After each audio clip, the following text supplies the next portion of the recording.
Selamat pagi Ananda semuanya. Salam sejahtera untuk kita semua. Namo Sanghe Adi Budaya, Namo Buddhaya. Teacher berharap Ananda semua sehat selalu dan juga selalu semangat di dalam kegiatan PBM pada pagi hari ini. Baik Ananda, sebelum kita memulai aktivitas kita pada pagi hari ini, mari kita berdoa sesuai dengan agama dan kepercayaan kita masing-masing. Doa dimulai. Doa selesai. Baik Ananda, pada pagi hari ini kita masuk pada materi berikutnya, yaitu pertemuan yang kedua dari bab 2, yaitu mengenai permasalahan sosial budaya, ekonomi, gender pada masyarakat Indonesia. Tujuan pembelajaran kita pada pagi hari ini Ananda adalah yang pertama, peserta didik mampu mendeskripsikan apa itu makna sosial budaya. Dan yang kedua adalah peserta didik mampu memahami dan juga menjelaskan apa yang dimaksud dengan ekonomi dan juga gender yang ada pada masyarakat Indonesia. Baik Ananda semuanya, kita lanjutkan. Yang pertama adalah permasalahan keberagaman sosial budaya. Negara Indonesia adalah negara yang kaya akan budaya, sehingga keberagaman budaya ini membawa dampak positif yang sangat banyak. Jadi, keberagaman budaya ini memang banyak memiliki dampak positif yang banyak. Tetapi, terdapat juga masalah-masalahnya atau konflik. Permasalahan atau masalah-masalah yang terjadi atau yang muncul karena adanya keberagaman budaya ini antara lain, yang pertama, primordialisme. Yang kedua, etnosentrisme. Yang ketiga, anomie. Yang keempat, kultural lag. Dan yang terakhir atau yang kelima adalah mestizo kulturek. Baik Anda semuanya, teacher akan menjelaskan satu persatu apa yang dimaksud dengan masalah-masalah atau konflik yang terjadi karena adanya atau yang muncul karena adanya keberagaman budaya ini, yaitu yang pertama, primordialisme. Primordialisme adalah sebuah pandangan atau paham yang memegang teguh kepercayaan atau yang dibawa hal-hal yang dibawa sejak kecil, baik itu mengenai tradisi, baik itu mengenai adat istiadat, dan juga kepercayaan, maupun segala sesuatu yang terdapat di dalam lingkungan pertamanya. Itulah yang dimaksud dengan primordialisme dari masalah yang timbul karena adanya keberagaman budaya. Primordialisme dapat juga terjadi karena disebabkan oleh beberapa hal. Yang pertama, adanya sesuatu yang dianggap oleh individu di dalam suatu kelompok atau perkumpulan sosial. Yang kedua adalah adanya sesuatu sikap untuk mempertahankan keutuhan suatu kelompok atau kesatuan sosial dari ancaman luar. Yang ketiga adalah adanya nilai-nilai yang berkaitan dengan keyakinan seperti keagamaan dan juga pandangan hidup. Itulah ketiga dari penyebab atau sesuatu yang terjadi di dalam primordialisme. Selanjutnya adalah yang kedua dari masalah-masalah yang muncul dari keberagaman budaya, yaitu etnosentrisme. Etnosentrisme adalah suatu sikap yang menilai kebudayaan masyarakat lainnya dengan menggunakan ukuran-ukuran yang berlaku di dalam masyarakatnya. Biasanya orang menganggap bahwa kebudayaannya lah yang lebih tinggi, sehingga mereka fanatik kepada kebudayaan yang lainnya. Itulah yang dimaksud dengan etnosentrisme. Dan etnosentrisme ini juga dapat menghambat hubungan antar kebudayaan di setiap bangsa. Dan selain itu juga, etnosentrisme ini juga dapat menghambat proses asimilasi dan juga integrasi sosial, dan bahkan bisa menimbulkan potensi konflik antar kelompok di dalam masyarakat. Itulah penjelasan dari etnosentrisme. Meskipun demikian, etnosentrisme ini juga memiliki dampak positif. Antara lain, yang pertama, menjaga keutuhan dan juga kestabilan kebudayaan yang ada di Indonesia. Yang kedua adalah mempertinggi rasa semangat patriotisme kepada bangsa.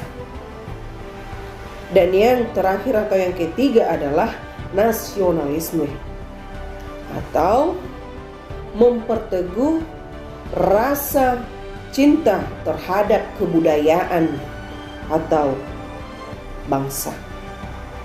Selanjutnya atau yang ketiga dari masalah-masalah yang timbul dari keberagaman kebudayaan ini adalah anomi. Anomi adalah suatu kondisi yang tidak ada pegangan terhadap baik buruknya di dalam masyarakat, sehingga akibatnya masyarakat tidak bisa mengukur tindakan-tindakannya karena tidak mempunyai batas-batas, atau istilah lain tidak mempunyai aturan atau norma. Atau anomi ini bisa diartikan suatu perilaku penyimpangan sosial yang dilakukan oleh seseorang atau individu atau sekelompok masyarakat yang dapat merugikan orang lain.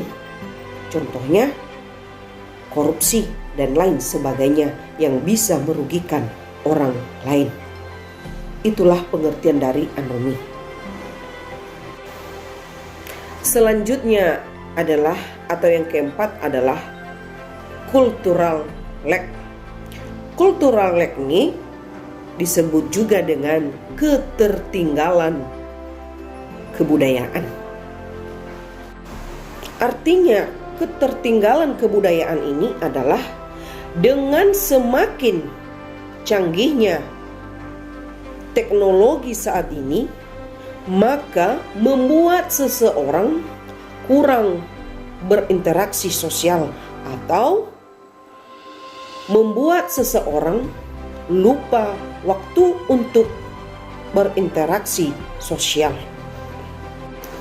Selanjutnya atau yang kelima adalah mestizo kulture, atau disebut juga dengan pencampuran budaya. Artinya adalah suatu proses pencampuran unsur kebudayaan yang satu dengan unsur kebudayaan yang lainnya,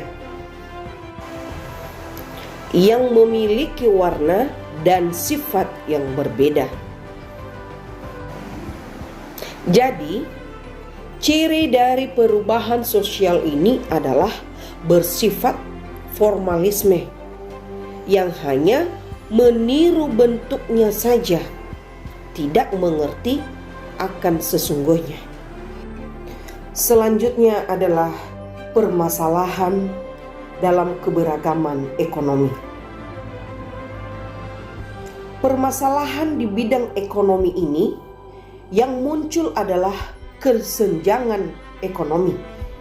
Apa itu kesenjangan ekonomi?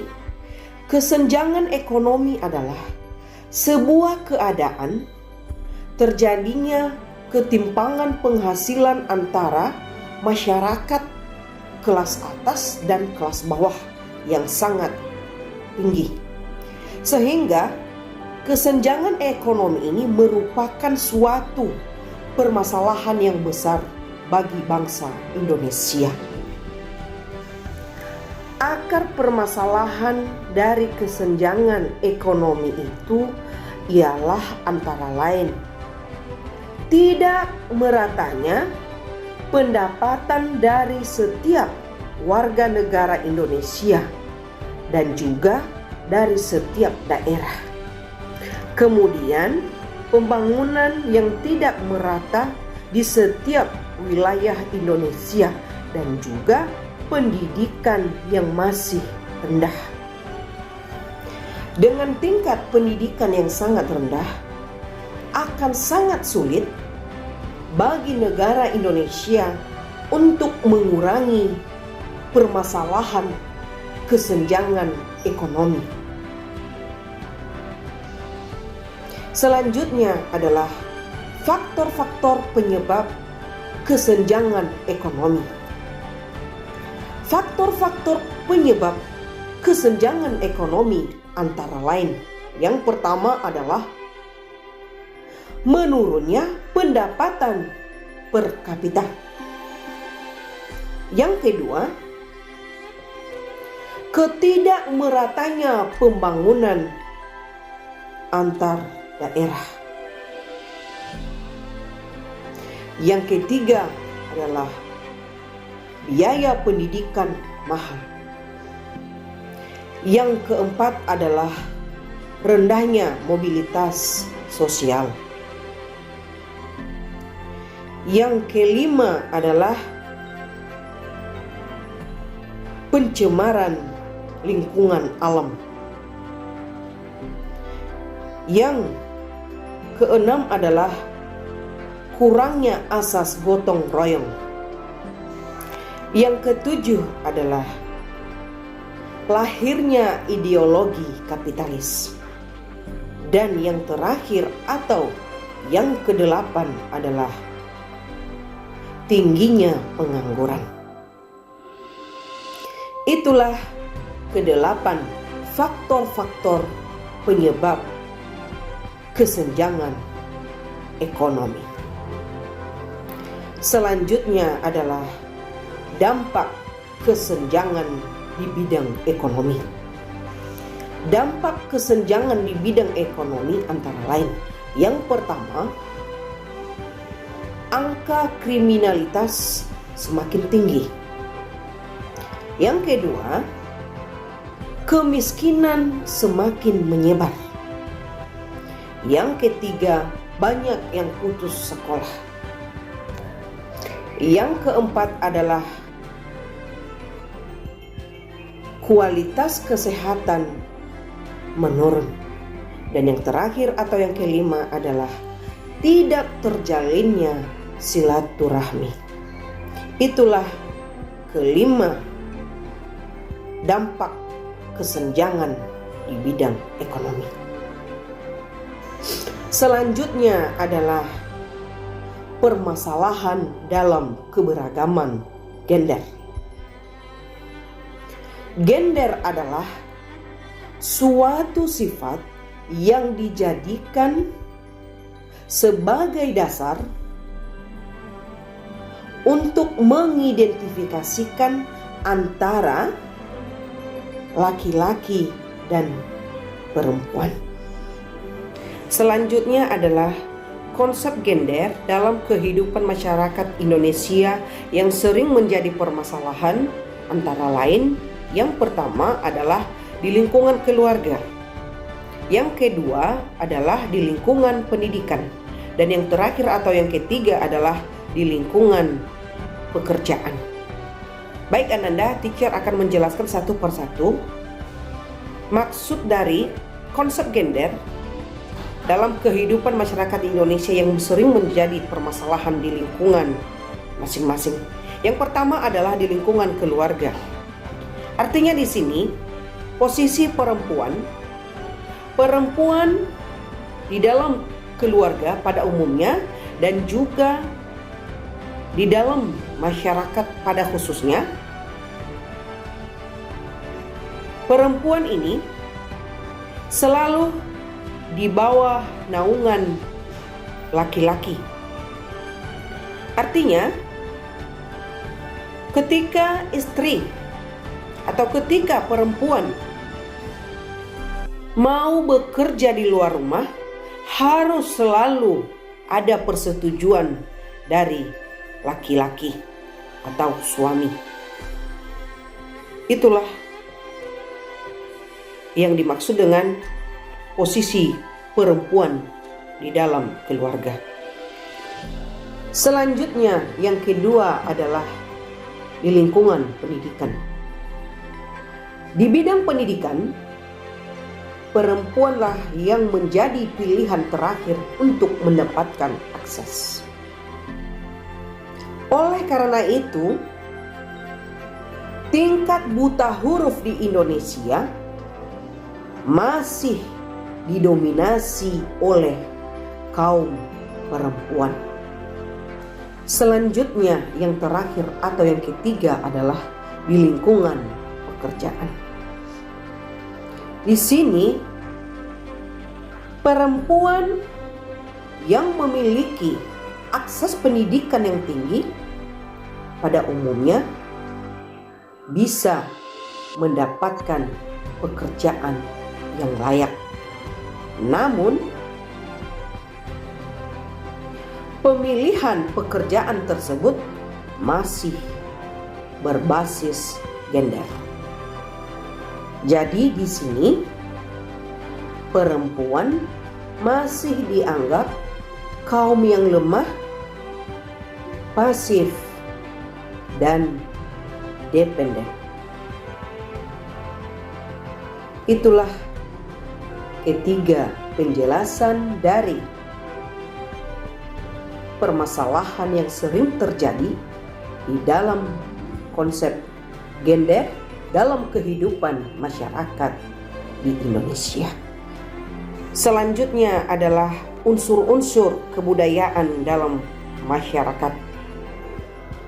Untuk lebih mendalami unsur-unsur kebudayaan pada masyarakat Indonesia, kita dapat mengidentifikasikan dengan membandingkan dengan pendapat Cekluchon di dalam bukunya yang berjudul Universal Categories of Cultures, mengemukakan adanya unsur-unsur kebudayaan secara universal yang dapat ditemukan di seluruh dunia, baik pada kelompok masyarakat tradisional sampai dengan masyarakat modern, atau pada masyarakat yang hidup pada zaman praksara sampai dengan sekarang. Jadi, unsur-unsur ini merupakan bagian dari sistem sosial budaya. Selanjutnya adalah unsur-unsur yang merupakan bagian dari sistem sosial budaya.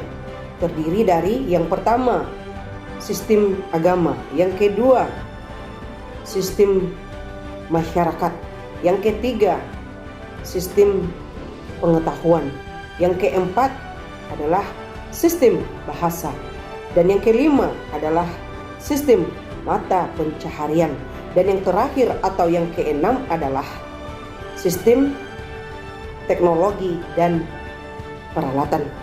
Baik Ananda, teacher akan menjelaskan satu persatu maksud dari unsur-unsur tersebut. Yang pertama adalah sistem agama.